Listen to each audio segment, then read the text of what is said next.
Welcome to Talking Giants, presented by DraftKings. I'm your host, Bobby Skinner, here with my co-host, Justin Pennick. We got the defensive backs to preview for the draft. We're doing a little early round guys, but mostly some late round guys because it's not a huge need for the Giants right now. Justin, and we got our redraft of pick 110. Justin, how are you doing? Hey, Bobby Skinner. 2 weeks until draft week. Is that how that works? We have this week, we have next week, then it's draft week. This is going to be the last kind of dud positional group that we look at until the rest of our draft previews are going to be like, very big kind of positions of need or positions that the Giants should hopefully address in the draft. So you've been having some chips and salsa, some bread and oil. Starting Friday. It's time for the freaking meat and the freaking potatoes. We got interior offensive line, which is a huge episode. Tuesday, after that, we have inside linebackers. There's so many players I love at that spot. You got the Micah Parsons, the JOKs in the first round, but you have, the Chaz Surratt, the Nick Bolton, those type players, Jabril Cox. A lot of players to look at, and then offensive tackle and wide receiver will be the last two episodes before draft day. So I'm getting very excited, and it was fun to look at these DBs. I love looking at late round prospects, especially safeties. I'm a big fan of the safety position because it's so versatile, and I love versatility. So that's interesting. But we kind of now we won't delay it too much, but this is the first time we have no news. There has been no even minor signing. There haven't been an offensive assistant from from BYU, to sign with the Giants. We got no news besides our billboard. I'm okay with that because the billboard's a very important piece of information that did not get enough love. Is it? I thought that was going to be a very big social media thing. It's we got up on a billboard and taped my thing up, which, by the way, I need to put it back up on the back wall. Yeah, I was going to ask you, what's the alternative now? It's still in back of my brother's vehicle. The alternative to the backdrop? Oh, we took it down. We didn't leave it up there. Oh, I thought you left it up there. No, we're not trying to go to jail. How could they trace you? It's not like our names are on it. Oh, I thought you were being serious for a second. There is still a piece of tape up on it. And it was just no one cared. It was no big deal. Just whatever. Just cool. You got up on a billboard that's 58 feet high or higher than that, and it's just whatever. No big deal. We really, I think it was a missed opportunity on your end. If you took the picture of how tall the billboard was, because the picture that you took, it doesn't look like it's that tall. It looks like you got a regular old ladder and then you got up there. But if you did a wide perspective shot about, and also people thought it was you on the taping it up on the billboard as your brother. It was not you. Oh, Bobby, you cut your hair? No, we didn't. Not yet. Dreading you cutting your hair, by the way. So yeah, I think that's a missed opportunity on your end. If you got a more wide perspective shot on just how risky this was, then it would have done better. On you. So annoying. It was and it's a joke off of Talking Yanks. Talking Yanks didn't even freaking acknowledge it. No. Nobody in our company acknowledged it. I feel like that is again, Big Baby David kind of catches the collateral, the ricochet shots. It's what? Maybe if I put leggings on when I went up there, it would have got more views. How about that? Wow. I give the shots to BBD because I know he could take it. Trevor Lawrence. Maybe we should draft the billboards. How about that? Would that be wacky enough? See how big John Boy's hand is. Trevor Lawrence got married. Cool. Good. Congrats for Trevor Lawrence. All right, Justin, let's do the redraft. Let's do the redraft and we'll get into the DBs. You kind of hinted at me that you are going to save your draft, but it's going to be in the next round. Yeah. Yes. I think we should have redraft. Now that I'm looking back at this, I think because now it's we know we can get this player at this point. I think we should have competed. You know what I mean? If I take a player, then okay. Yeah, I really do think we should have, because now it's just I'm not taking maybe the best player available right now, but it's I know I can get this person at there. So I think we should have competed. Maybe we will change that going forward. Because we're both going to take Tay Crowder for Mr. Irrelevant. But anyways, to recap, I have went in the first 3 rounds, Andrew Thomas, Chase Claypool, and Alton Robinson. So I got offensive tackle, wide receiver, and edge. You went Jordan Jefferson, Xavier McKinney, and Tyree Phillips. So now we're we're starting off day 3. Pick 110 out of round 4. Last year in our mock drafts, I went Tyler Biadasz, the center who ended up with the Cowboys out of Wisconsin. You went Alex Highsmith, the pass rusher out of Charlotte, who ended up with the Steelers. And the Giants picked Darnay Holmes. Now, Justin, I got to give the Giants credit here. I think they got the right. I think this was the right pick. This was the best pick at this spot. All the other people that I might have taken over him will be available later in the round. I'm going Darnay Holmes. He's our nickel corner. He didn't allow a touchdown. I thought he played well. I had a couple of bad penalties, but a couple of his penalties weren't even penalties. So I am a big Darnay Holmes fan. He's a big fan of us, maybe. Came on the show. Does he like us? I don't know. Maybe not. But I think the Giants got it right with Darnay Holmes. Do you agree? What are your thoughts on Solomon Kinley? Because I know, how many hours did you watch the Georgia offensive line last year? What are your thoughts on Solomon Kinley? I don't know. Was he good? I thought about him, but I was like, you know what? I would rather. I was fine not taking him. So are you going? You could go there. That's a guard, and instead of Shane Lemieux, I'm going Solomon Kinley. No, because the thing is I'm gonna finesse this draft, and I know exactly who I'm gonna go with in the next round. That's gonna save my draft. Yeah, we're gonna agree on the next one, which sucks, but it is what it is. Yeah, because odds are, Tyler Biadasz is available. He went later in the round to go to Dallas. Gabriel Davis had a really good rookie season with he was a wide receiver out of Buffalo. Yeah, UCF. Kayvon Wallace is the guy that we talked about. He went to Philadelphia a little bit later the draft. But frankly, we talked for a solid portion of like the second half of the season, how Darnay Holmes just wasn't getting enough love because of how important the slot corner was, how important that slot corner position is. And we talked about how important the slot corner position was heading into the season too, about how many times the Giants would just get burned year after year after year, where teams would just put their best wide receiver in the slot, even when we had, Dominique Rodgers-Cromartie and Janoris Jenkins. If they weren't putting DRC in the slot, then whoever's best wide receiver, they would go in the slot and it would be a field day and the opposing team would have a field day, no matter how good the rest of our secondary is. So getting a guy that can play the slot well and he can be consistent and he's not going to allow a big play, that is huge. It's huge for this entire defense. We saw how different the defense was, even in the games where Darnay Holmes wasn't in the game, because that makes Logan Ryan less versatile. It makes Jabril Peppers less versatile. It would make, Xavier McKinney less versatile. It makes all these guys less versatile when Darnay Holmes was not in this lineup and other guys would have to do more. Yeah. So we're big Darnay Holmes fans. So now I have two of the same Giants picks, Andrew Thomas and Darnay Holmes, and then added Chase Claypool and Alt Robinson.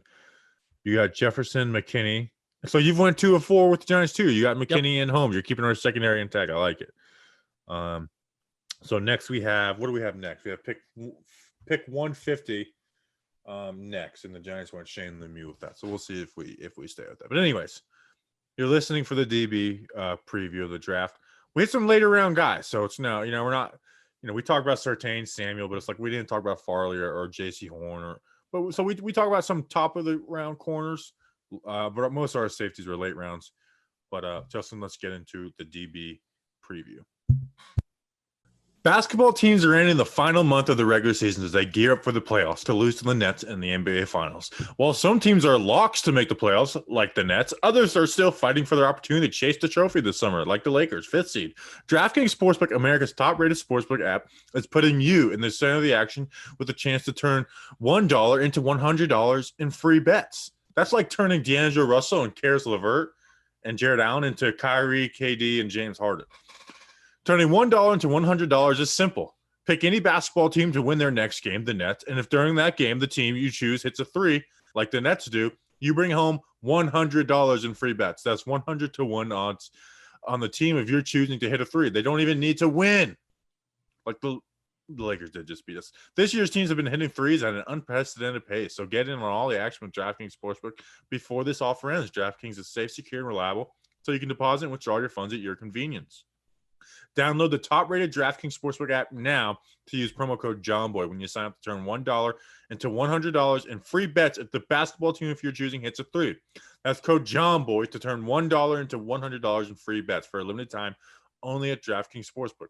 Must be 21 or older, New Jersey, Indiana, or Pennsylvania only. New customers only. Restrictions apply. See DraftKings.com/sportsbook for details. Gambling problem? Call 1-800-GAMBLER or 1-800-9-WITH-IT. I love how you literally just muted your microphone to literally intro the second half of the show. I didn't want the clicking sound to come up, so I hit mute, but I forgot that I was talking when I said that. You did it at the same time. It wasn't even one of those things where you did it and then you stopped talking. That was strange. I just was preparing for the click and I didn't think about it. So good ad read. That was good. I feel like you didn't prepare that. I felt like you dropped all the Nets references on that was on the spot. I'm never prepared. Except for the DB review. Justin. Now, we're not going to talk about Farley and Horn. We are going to talk about Surtain, who we'll talk about. Jordan Renan said that the Giants still have interest there. I don't think it's likely. So I'll give my quick. Hey, I think Caleb Farley is the best out of this three, but his back issue is real, and that's scary. J.C. Horn, I have his third. He's just so grabby. So it's like I don't know if I feel like he's going to get called for 9 penalties a game. So Surtain is going to be the one we talk about because it seems like a good fit with the Giants. That being said, do you think there's any chance we take 1 at 11? If the Giants take a corner, or in particular Surtain at 11, I will shave my head to a 1 all around my head. Not bad. It just doesn't make sense. No. It was like then you're putting Adoree Jackson in the slot, and then you have Darnay Holmes, and then you just restructured Yedem to take a pay cut. It just doesn't make sense right now. And I get that Adoree Jackson has some injury issues, but if that's at 11, it's a year one, you start right away, day one, you're a starter. Yeah. And if you're not, it's kind of like a failure of a pick. It's funny how we talk about corner, and I don't think the Giants should take a corner at 11 when a lot of people feel the same way about the offensive line, where why take a tackle, why take a guard and waste the development of Lemieux and Parrott. But ultimately, Lemieux and Parrott are much different football players than Adoree Jackson. And regardless how you feel about Adoree Jackson, and if the Giants need to add cornerback depth because he's going to get hurt, the Giants paid him a lot of money. So to shell out both money investment in free agency and a high draft capital pick, you don't draft a player so like preparing for somebody to get hurt. That's not the way you go about things. So I'd be very shocked if they pick a corner first round. Right on. But let's talk about the guy that, if they do, it probably will be Justin, and it's Patrick Surtain Jr. We got 2 juniors of some really good NFL players. Or cornerback out of Alabama. So that Joe Judge has got some eyes and ears and eyes on Patrick Surtain. 6'2", 202 pounds. In 2020, his advanced stats: 21 completions on 48 targets, 43% completion rate. That's great. 273 yards, 2 touchdowns allowed, 1 interception. In 19, he had 2 interceptions compared to 1 touchdown. Completion percentage 57%. A 3-year starter at Alabama, came in as a freshman and started. That's rare. That is rare. That's not simply, hey, this guy is as a system. He's part of the system at Alabama. Guy came in year 1 and started in the system. He makes the most sense scheme-wise to what the Giants did in 2020. He's a cover 3 corner. He plays that cover 3 zone. Smart and man, but I do think he gives up some stuff underneath and some outbreaking routes. So I do think there's that. I don't think he's amazing in man coverage, but his technique is flawless. Like he is a technician at that cornerback spot. And he's not going to allow the big play. He is not going to allow the big play to get past you, which is what the Giants defense is predicated on. Although like Kyle Pitts had a really nice catch over him for a touchdown in the SEC championship, but like that's Kyle Pitts. Yeah. And it wasn't like he played it bad. It's just Kyle Pitts played it better. Always eyes are always on the QB so he can make a play on the ball. Like I said, stopping the big play. Can allow some stuff underneath, but that's a little bit of scheme as well. I'm not in love with Patrick Surtain. I think he's good. He's my number 2 corner, but I'm not like full bloom like like in full bloom love with Patrick Surtain. Like if we didn't have Adoree Jackson, like I said, Caleb Farley was my cornerback one, but you know he has the injury issues. Yeah, so Surtain didn't allow more than 65 yards in a single game over the span of the last 2 years. Now, Bobby, I have a question because I'm reading the PFF draft guide, right? And I think just the average person reading this would also ask this because I'm very confused. So 662 snaps in press the past 2 seasons, and that was 199 more than anyone else. But also he had 1,500 coverage snaps in college football, which was the most out of all cornerbacks over the last 3 years.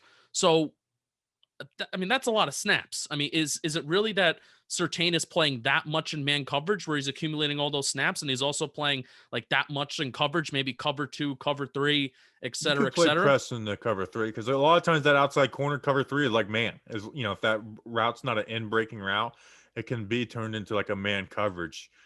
You know, if there's an 8-yard curl and then you got a corner from the slot receiver, you have to play that. But for a lot of times, you're turning your zone into man. So you can be in a cover 3, like protect the deep part of the field, but also be in that press man role.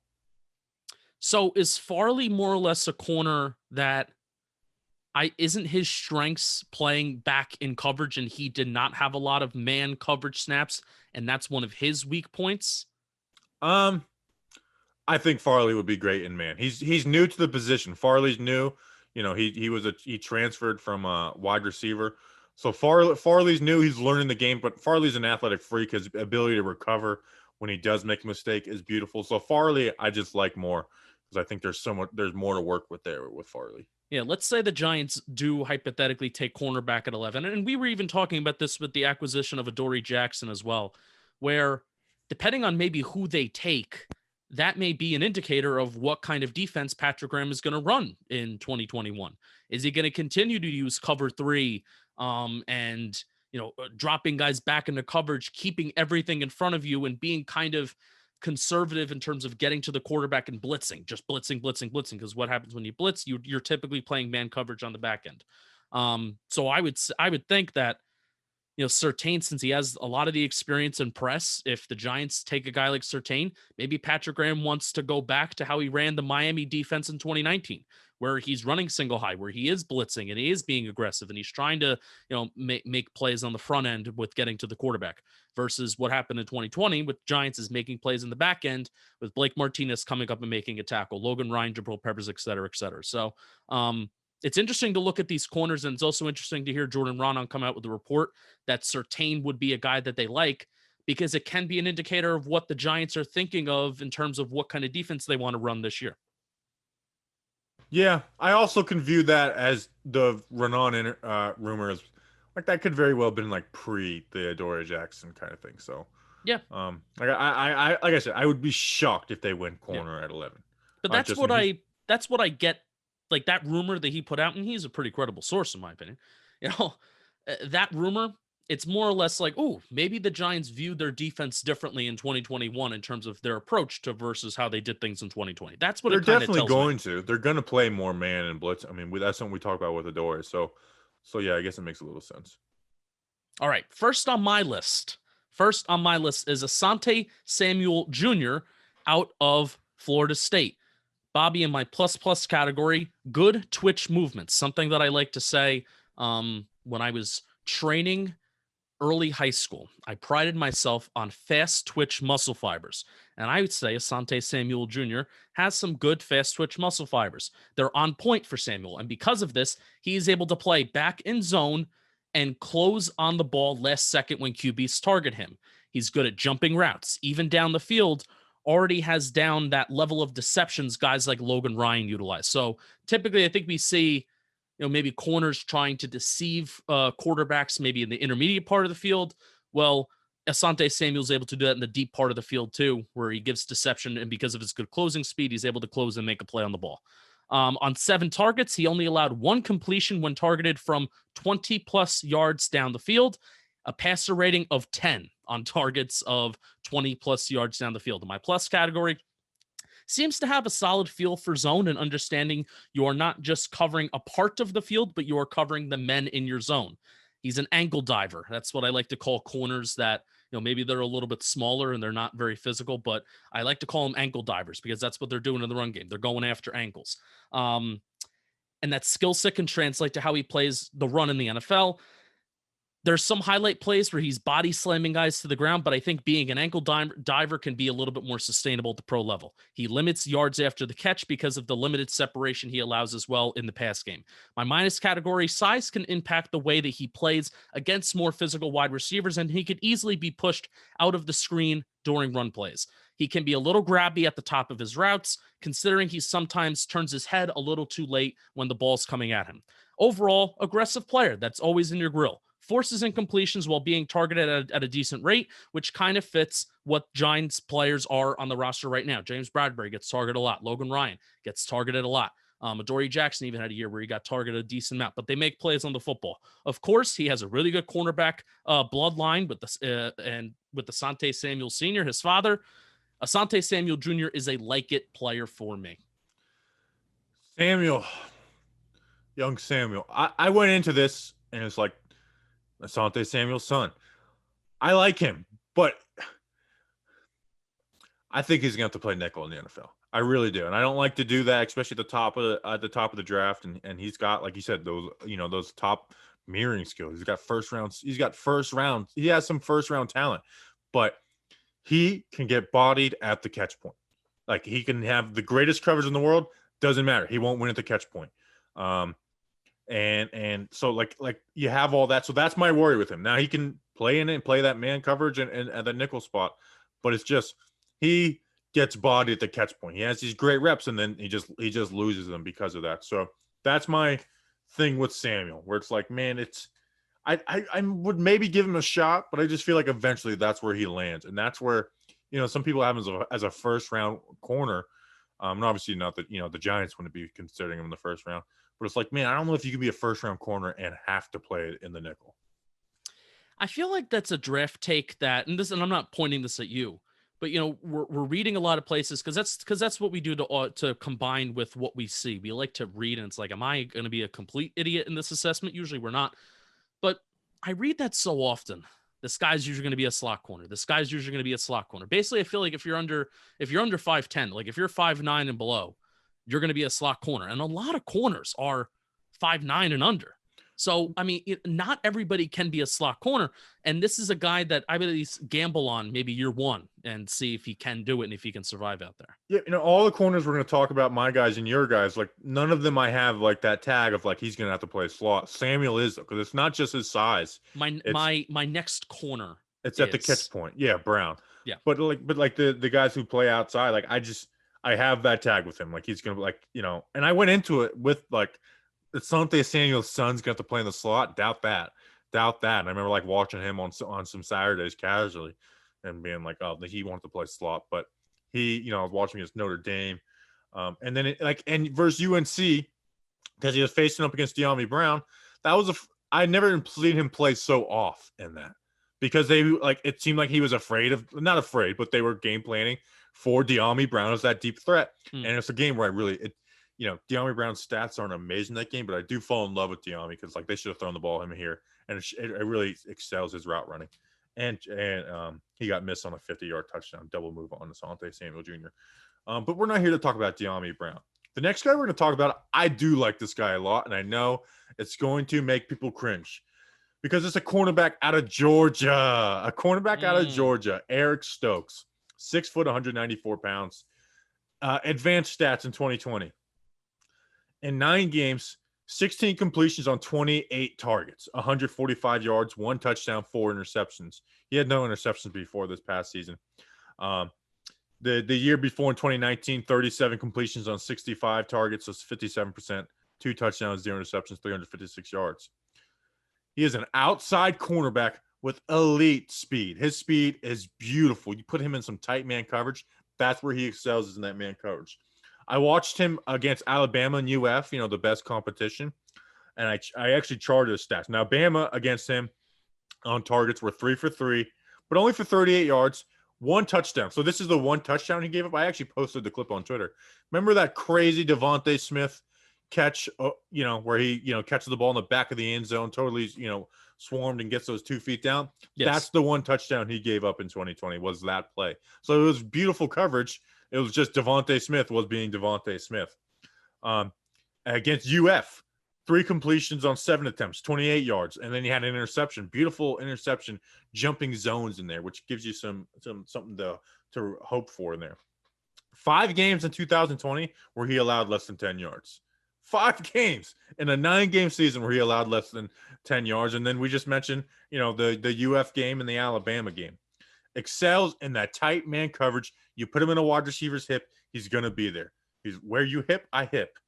That was a bad joke. Were you hip by hop? Speaking of hips, when he is in zone, he opens them way too early. He opens them it's like the ball snapped, and it's unnecessary. So it can be coached up, but that does need to be coached up with him. He can be very grabby at the top of the route. He had a good amount of penalties. Plays through the wide receiver's hands. My biggest issue with him is when he is in zone, he just doesn't have a good feel for zone coverage. He doesn't. He needs coaching because he has that elite speed. But if he's playing 5 yards off, if that wide receiver is a decent wide receiver, and if it's an underneath route, that guy's going to catch that guy. Like when the ball's thrown, Stokes is going to be 5 yards off. He doesn't collapse on the routes well. And so I feel like he has a bad view for zone. But it's like a corner man. I think he's better than Asante Samuel. Like I would rather take Eric Stokes over Asante Samuel because of, one, he can play that outside position, I think, better than Asante. But it's like, and I think there's a lot of coachable stuff there with Eric Stokes. Now, is he a guy that's going to be willing to take that coaching, or is he another DeAndre Baker? That's for the teams to decide and figure out their personalities. This would also, Jordan Ronan told us when we interviewed him that when the Giants took DeAndre Baker, they didn't really give much input to James Betcher in terms of the type of player that DeAndre Baker was and if he actually fit the scheme. So this is another guy that maybe if the Giants do take him day 2, that maybe it is an indicator of what they have in mind for the scheme. I don't know. That's maybe a stretch of a take because he probably isn't starting day 1. But if they view him as a good player and they view him as a guy that they want to take in the 4th round, why not? He also allowed half a yard per coverage snap, which is bananas. Yeah, I really liked him watching him. He's one of those guys where it's like, I know cornerback's not a need, but it would be fun. He would be fun to take. Although we would just have to hear all the Georgia corner jokes and that how much we love the dogs. But I love the dogs too. Like, we're going to talk about interior offensive line on Friday. There's a dog on there. I like my dogs. He's also 6'1", big boy. Counts. That's an outside corner for you. All right. Next guy is 6'1". Yes, my next guy is 6'1". Jevon Holland, Oregon safety. He opted out of the 2020 season. Seems like the entire Oregon team opted out of 2020. 6'1", 201 pounds. Jevon Holland, my plus category. He's a natural playmaker. 9 interceptions and 11 pass breakups in his last 2 seasons of play. Good size, plus instincts and ball skills. 2019, he has slot cornerback experience. 2018, he has safety experience. Being versatile in this regard is such a weapon for NFL defenses in today's game. I mean, how often did we see Xavier McKinney in his few snaps, in his few games? He would also be playing slot corner. Logan Ryan, he has the experience of playing slot corner for the majority of his career. He seamlessly transitioned to safety this year, despite a lot of people questioning if he actually can do that. He did it seamlessly. So Jevon Holland, he automatically has that versatility entering the NFL. He combines really good mental processing with the fast playing style. This helps him in both pass coverage and in the run game. Has the aggression of an in-the-box safety and the coverage skills for a safety who can also drop back into coverage as well. My plus category, I see some sites that identify how his speed is a detriment at times for him, but I don't think Oregon would make him return kicks, and I don't think they would make him return punts if he thought that his speed was really an issue. Now, I understand that maybe there's a difference of speed when you're following and you're trailing players versus when you're just in the open field. But Oregon, I stereotypically think of Oregon as like the fastest school in the country. And they just put they just put the fastest guy back there to return kicks, and that's your return man. So Holland has that experience. My minus category, he opted out of the 2020 season, and that's where I really feel like he could have pushed himself up draft boards more and more, because I feel like now he's projected as like a second or third round pick, and realistically, if he came out and he had a really good 2020, he could possibly be a first round pick. Overall, Holland is one of the best playmakers as a secondary player in this draft class. He's being projected as a day 2 pick, like I said, and if the Giants did not need safety help, he would be a gotta-have-it player for me. As we talked about Holland, actually back in June, I talked about Holland as a player that we previewed back for the 2021 class when we did that over early summer. Holland is a love-it player for me. I didn't know he was on that list for you. Yeah. It's so far. It's been a long time since we've done that. I forget some of those. I remember Moses was one of them. So yeah, he basically played nickel corner. So that the Giants really do value versatility. Like some people talk about it, some coaches talk about it. The Giants live it. Like they do love that versatility. Good ball skills.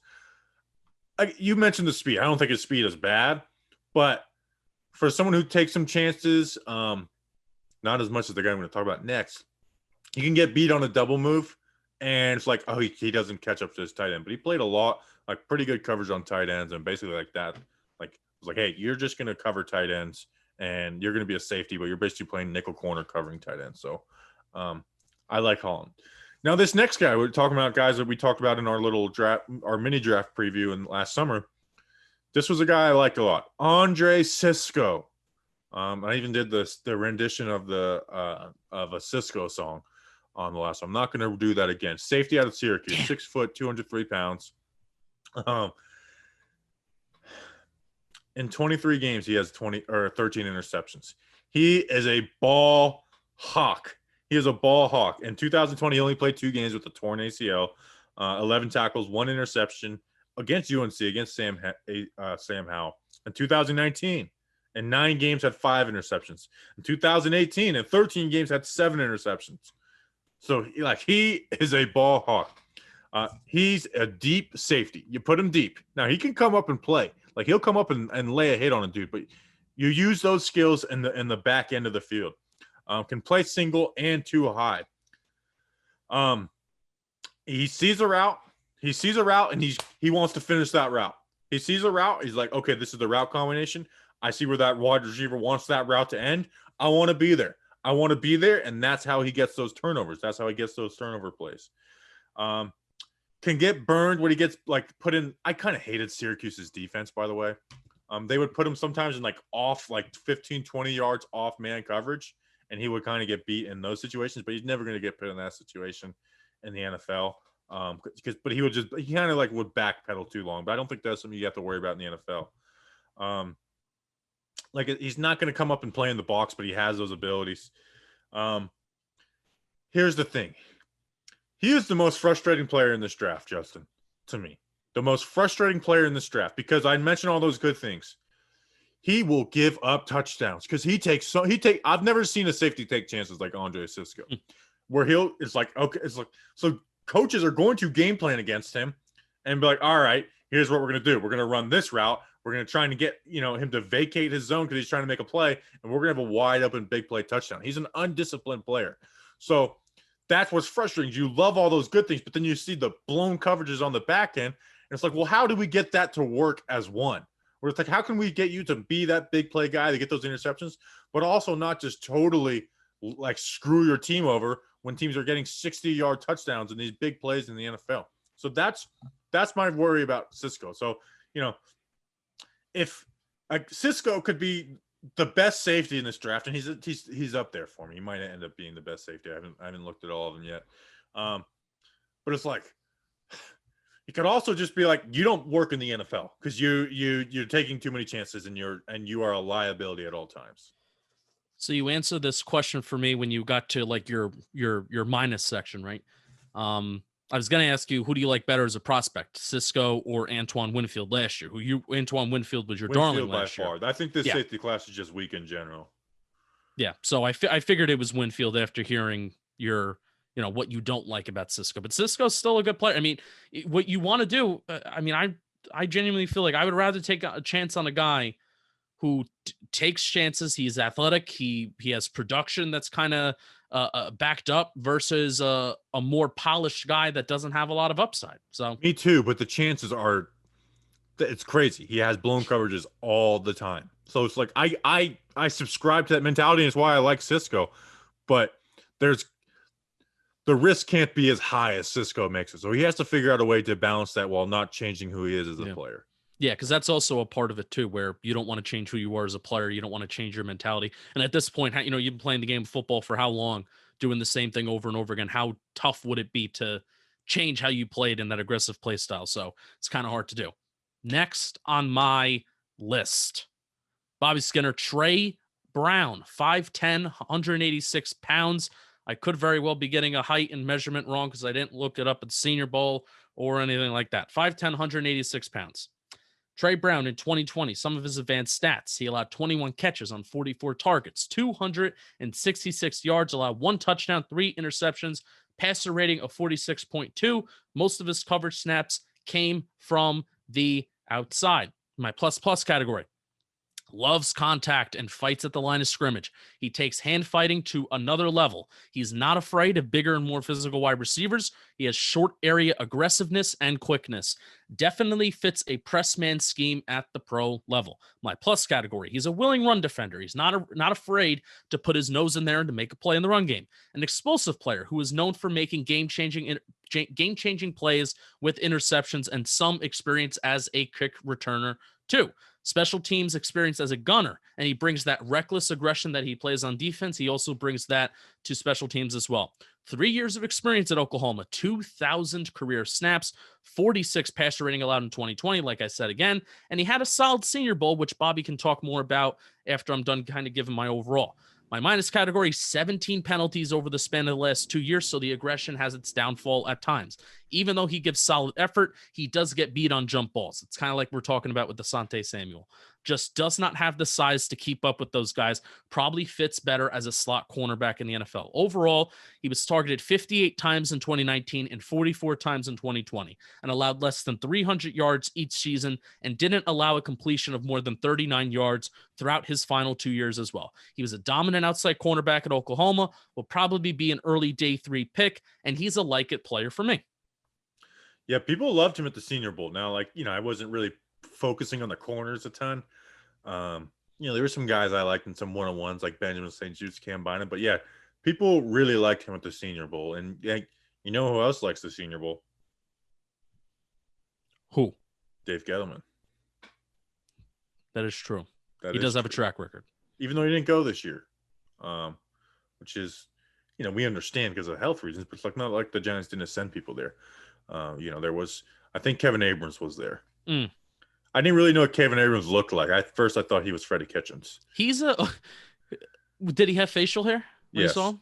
Yeah, he sometimes can look like a mess of a man. Yeah, he was kind of scruffy. Disheveled. All right, next on my list. People are going to love this guy's name, but he's more than a freaking name. It's Divine Deablo. Whatever. Cool name, I guess. Safety out of Virginia Tech. This guy's big.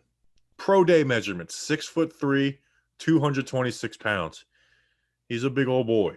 2020 in 9 games, he had 55 tackles, 4 interceptions, 2 tackles for a loss. 2019 in 13 games, 84 tackles, 1 interception, 4.5 tackles for a loss. Moved from wide receiver after his freshman year. So he came in. Love that. You love that. Oh, I freaking love it, especially at the safety position. But he's also 23 years old, so he has a little bit of an older prospect. A true safety. He's not a box player, but he does play closer to the line of scrimmage at sometimes.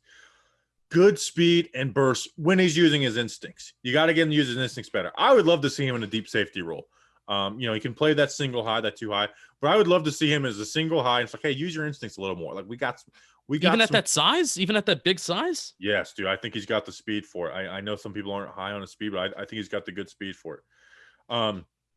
Eyes are locked on the QB in the zone. So that's where it's like, I feel like that's where he fits a little better. He has some amazing plays. Like he has its interception on Trevor Lawrence. I was thinking about just making a voiceover breakdown, but I decided not to. But it's just beautiful. Like he reads what Trevor Lawrence is trying to do, and Trevor Lawrence thinks he has a touchdown, and Deablo intercepts it. Now, at that size, you would think, good run defender, right? He's not. He can't shed blocks. He cannot shed blocks at all. He's not going to come up there and bust plays up. Now, if he's a free defender where he's not having to shed blocks and play gaps, then he can get in there, quick and make some nice plays. But that's basically only when he is unblocked. Like he just won't shed blocks. So at the end of the day, I really like Deablo. I think he's one of my more enjoyable players to watch. But I like him best in a deep safety role. It's a shame because a guy at that size, and there's a guy on my list that I try to pick one guy. I try one guy per year where I consider him to be a money backer because I think sometimes those players are the most fun to watch.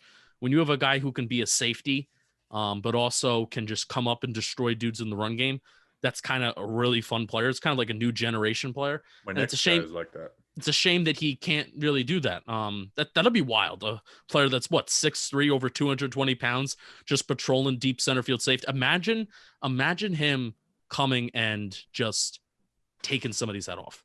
Deablo.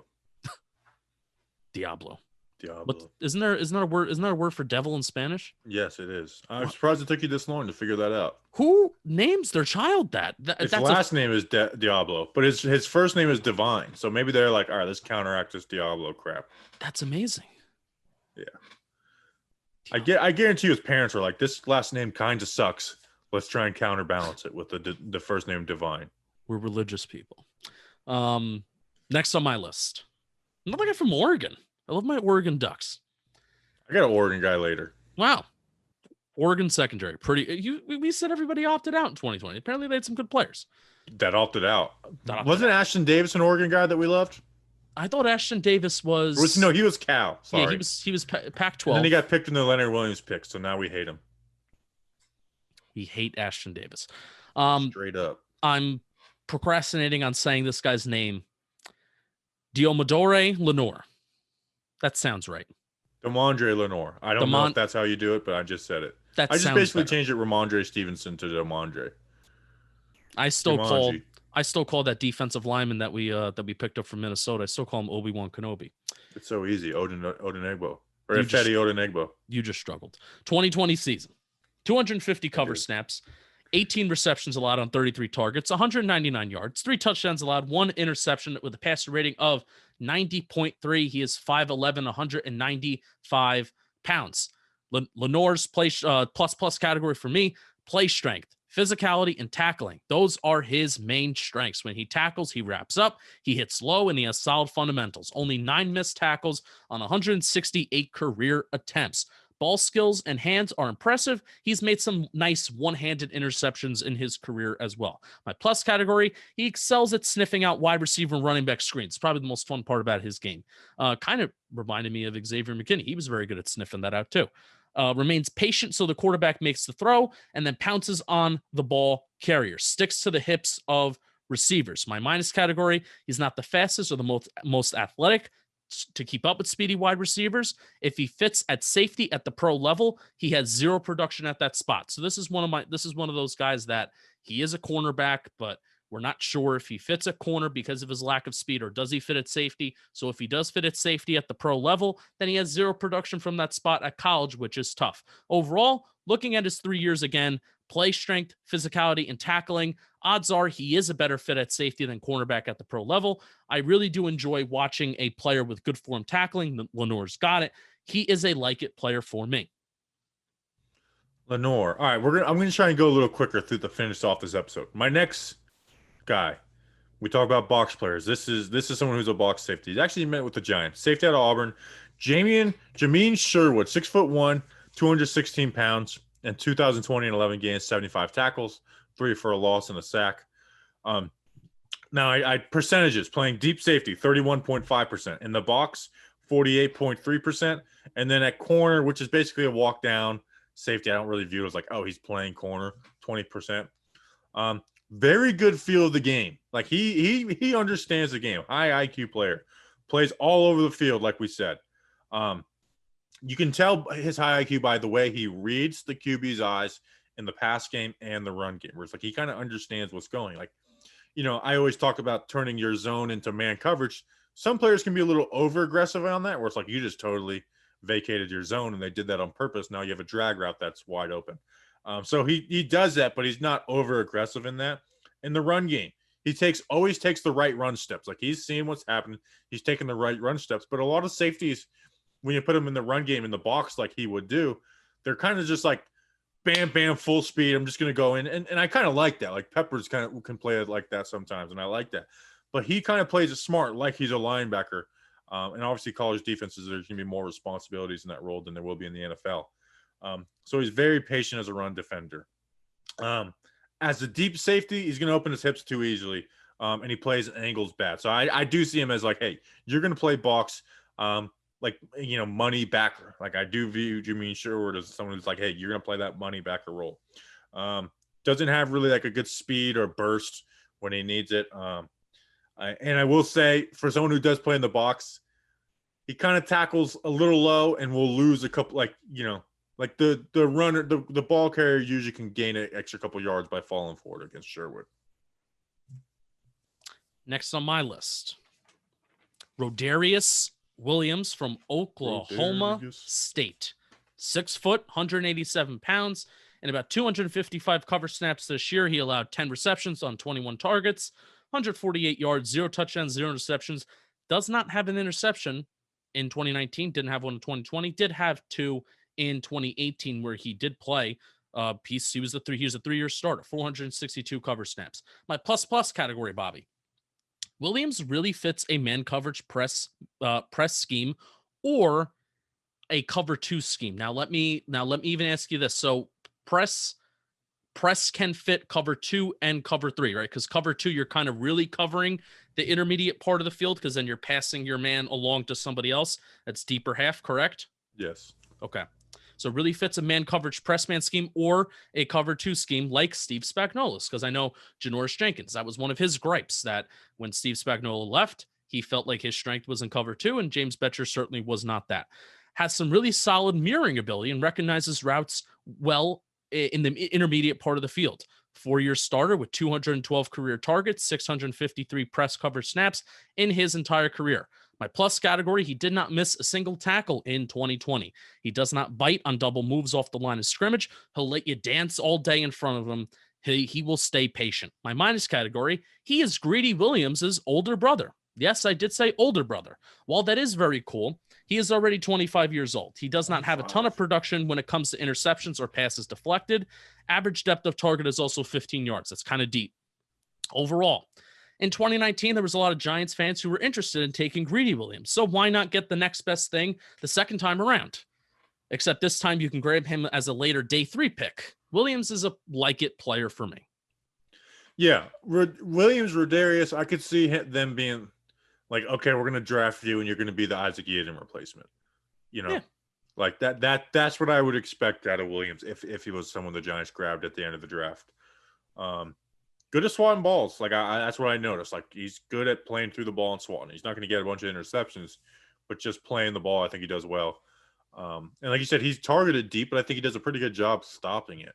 Like, I think on deep targets, he was 2 for 8, and one of them, the Oklahoma receiver, just made this insane catch. So I do like Rodarius. I think he's someone who's kind of down the boards, but it can be a little bit of an underrated player.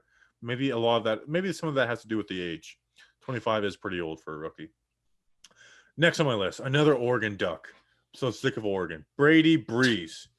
Now, he opted out of 2020. Maybe they just hated, like, Mario Cristobal. Maybe that's it. They just hated their coach, and they just didn't want to play.